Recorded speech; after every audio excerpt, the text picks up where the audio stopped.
Morte, não vida eterna em miséria. Satanás começou com seu engano no Éden.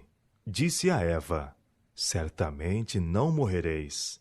Esta foi a primeira lição de Satanás sobre a imortalidade da alma. E ele tem prosseguido com esse engano desde aquele tempo até o presente, e o conservará até que termine o cativeiro dos filhos de Deus. Foram indicados Adão e Eva no Éden. Participaram da árvore proibida, e então a espada inflamada foi colocada em redor da árvore da vida, e eles foram expulsos do jardim para que não participassem da árvore da vida e fossem pecadores imortais. Ouviu um anjo perguntar: quem da família de Adão passou pela espada inflamada e participou da árvore da vida? Ouviu outro anjo responder: nenhum da família de Adão passou por aquela espada inflamada e participou da árvore. Portanto, não há pecador imortal. A alma que pecar morrerá morte eterna. Morte esta de que não haverá esperança de ressurreição, e então se aplacará a ira de Deus. Foi-me coisa surpreendente a ver Satanás tão bem conseguido fazer os homens crerem que as palavras de Deus, alma que pecar, essa morrerá, significassem que a alma que pecar não morrerá, mas viverá eternamente em estado miserável. Disse o anjo: vida é vida, quer seja em dores, quer em felicidade. A morte é sem dor, sem alegria, sem ódio. Satanás disse a seus anjos que fizessem um esforço especial para espalhar a mentira a princípio proferida a Eva no Éden: certamente não morrereis. E sendo o erro recebido pelo povo, e sendo este levado a crer que o homem é imortal, Satanás induziu-os a crer que o pecador viverá em eterno estado de miséria. Achava-se então preparado o caminho para Satanás agir, por intermédio de seus representantes, e apresentar a Deus perante o povo como um tirano vingativo, como alguém que mergulhe no inferno todos os que não lhe agradem, e os faça para sempre sentir sua ira. E enquanto sofrem indizível aflição e se contorcem nas chamas eternas, é ele representado a olhar sobre eles com satisfação.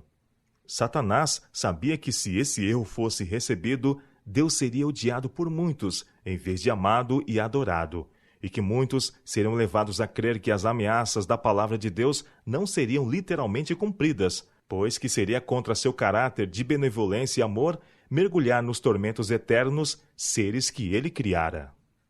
Outro extremo que Satanás tem levado o povo a adotar consiste em não tomarem em nenhuma consideração a justiça de Deus e as ameaças de sua palavra, e representá-lo como sendo tudo misericórdia, de modo que ninguém perecerá, mas que todos, tanto santos como pecadores, serão finalmente salvos em seu reino. Em consequência dos erros populares da imortalidade da alma e do intérmino estado de misérias, Satanás tira vantagem de outra classe e os leva a considerar a Bíblia como um livro não inspirado. Acham que ela ensina muitas coisas boas, mas não podem depositar confiança na mesma e amá-la, porque lhes foi ensinado que ela declara a doutrina do tormento eterno. Uma outra classe Satanás ainda leva mais longe, mesmo a negar a existência de Deus. Não podem ver coerência no caráter do Deus da Bíblia, se ele infligirá horríveis torturas a uma parte da família humana por toda a eternidade. Portanto, negam a Bíblia e seu autor e consideram a morte como um sono eterno. Ainda há outra classe, que é medrosa e tímida. A estes, Satanás tenta para cometer pecado, e depois de haverem pecado, mostra-lhes que o salário do pecado não é a morte, mas vida em horríveis tormentos, a serem suportados pelas eras sem fim da eternidade.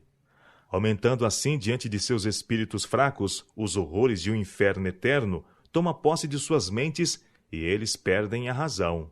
Então Satanás e seus anjos exultam, e os incrédulos e ateus se unem em lançar o vitupério sobre o cristianismo.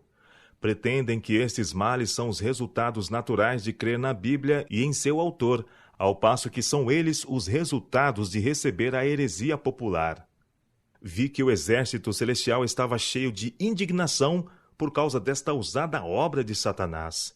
Indaguei porque se consentia que todos esses enganos se apoderassem da mente dos homens, quando os anjos de Deus eram poderosos e, sendo comissionados, poderiam facilmente quebrar o poder do inimigo.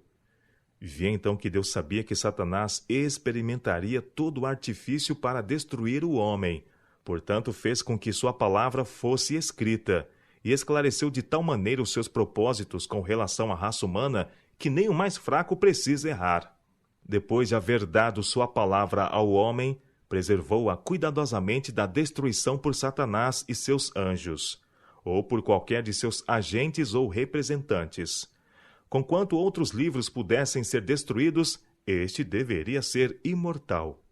E próximo do fim do tempo, quando aumentassem os embustes de Satanás, deveria ser multiplicado, de tal maneira que todos os que quisessem poderiam ter dele um exemplar, e poderiam, assim desejando, armar-se contra os enganos e prodígios de mentira de Satanás.